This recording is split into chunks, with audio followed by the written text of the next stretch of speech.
de que todo o começo de todos os evangelhos estão pretendendo testemunhar de que Cristo é o Messias que haveria de vir. Há testemunhos fortes no início dos evangelhos para trazer essa verdade. Por quê? Porque era um questionamento muito presente naquela época de se Jesus era de fato o Messias.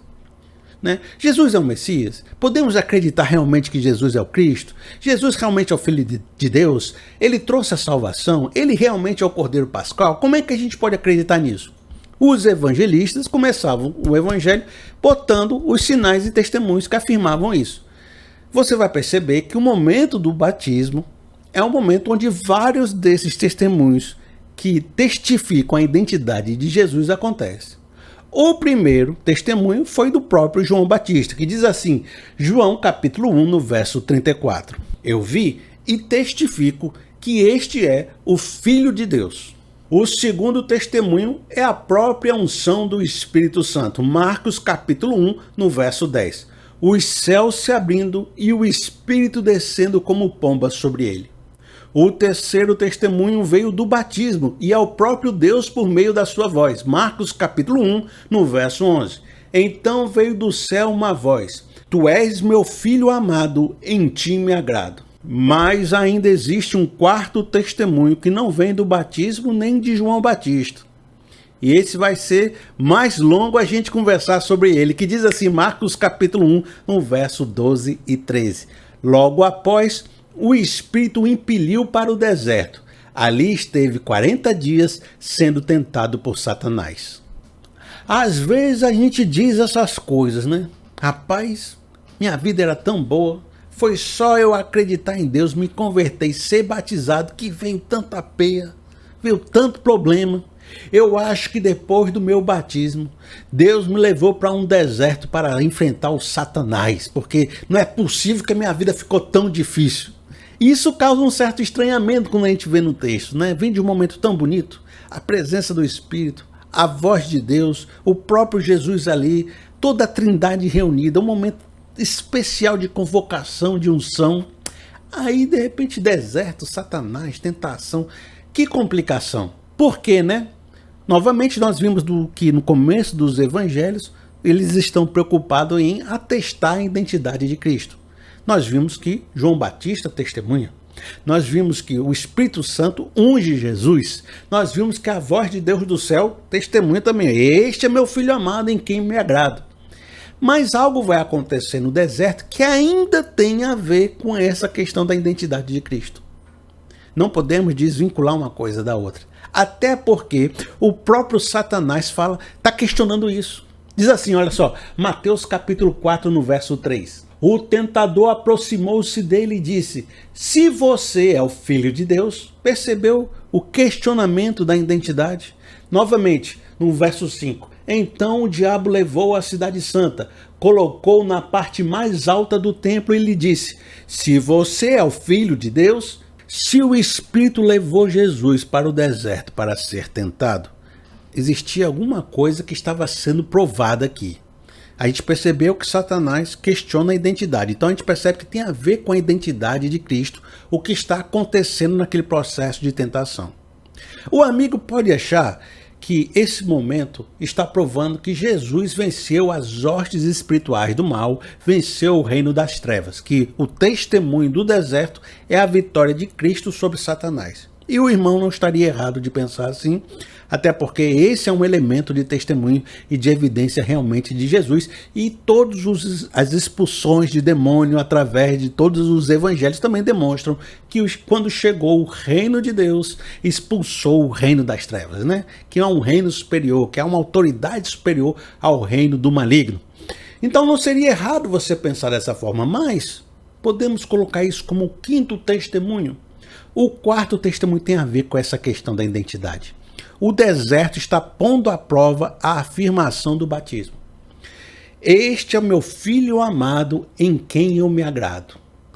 Será que realmente Cristo é esse filho amado e que Deus se agrada?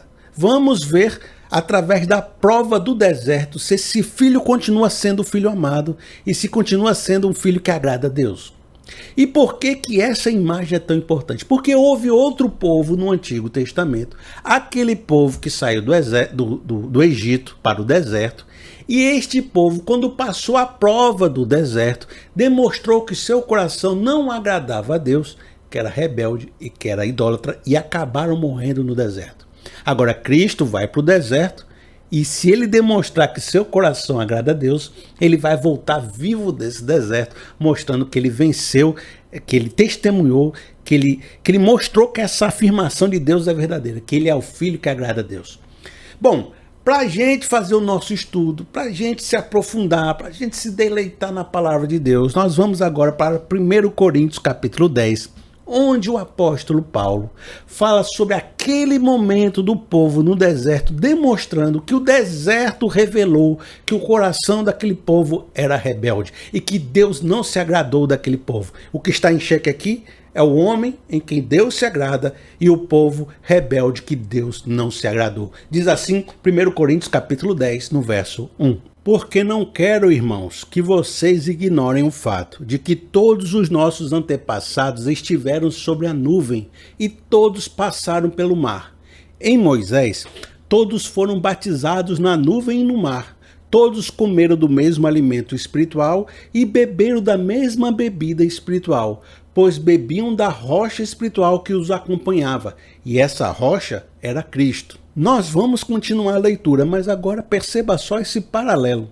O povo que saiu do Egito foi batizado na nuvem, foi batizado na comida espiritual, foi batizado pelos sinais e pela condução de Moisés e de Deus naquele deserto. Houve um batismo assim como Jesus houve um batismo. Eles foram para o deserto assim como Jesus foram para o deserto. E qual foi a revelação do coração desse povo? Diz assim: contudo, Deus não se agradou da maioria deles, por isso seus corpos ficaram espalhados no deserto. Veja como esse texto faz uma oposição à declaração de Deus no batismo. Este é meu filho amado em quem eu me agrado. Mas o povo no deserto que revelou um coração rebelde, Deus não se agradou da maioria deles, eles ficaram, seus corpos foram espalhados pelo deserto. Agora Paulo vai mostrar um case, vai mostrar a argumentação, o que aconteceu, por que esse povo não agradou a Deus. Pois diz assim, 1 Coríntios capítulo 10, no verso de 6 a 12. E essas coisas ocorreram como exemplo para nós, para que não cobicemos coisas mais como eles fizeram. Não sejam idólatras, como alguns deles foram, conforme está escrito. O povo se assentou para comer e beber, levantou-se para se entregar à farra. Não pratiquem imoralidade como alguns deles fizeram. Em um só dia morreram 23.000.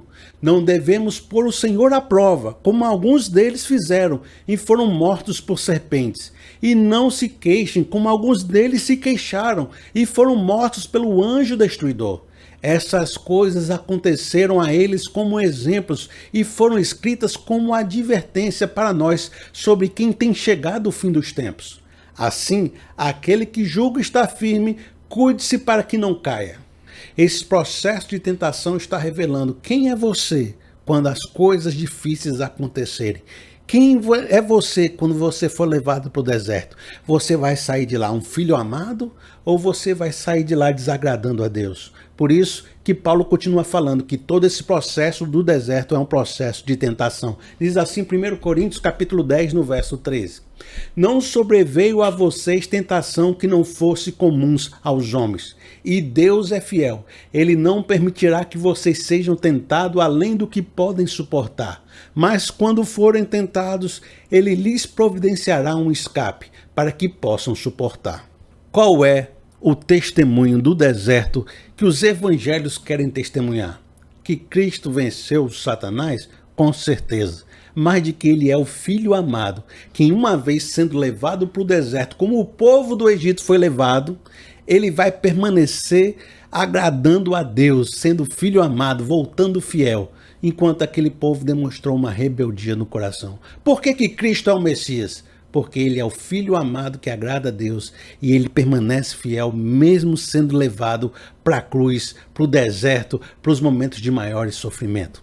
Que se o batismo prefigura a sua morte e ressurreição, a ida ao deserto e o sofrimento de estar no deserto prefigura o sofrimento que ele ia viver e passar na cruz. E isso angustiava muito Jesus. A gente vê até pelo Getsemane que ele suava gotas de sangue. Ninguém quer passar por um sofrimento e nem Jesus carregou a coroa de espinhos sorrindo, morto de tranquilo, né? Dizendo, pode espetar mais que tá bom. Não é assim. O sofrimento foi grande.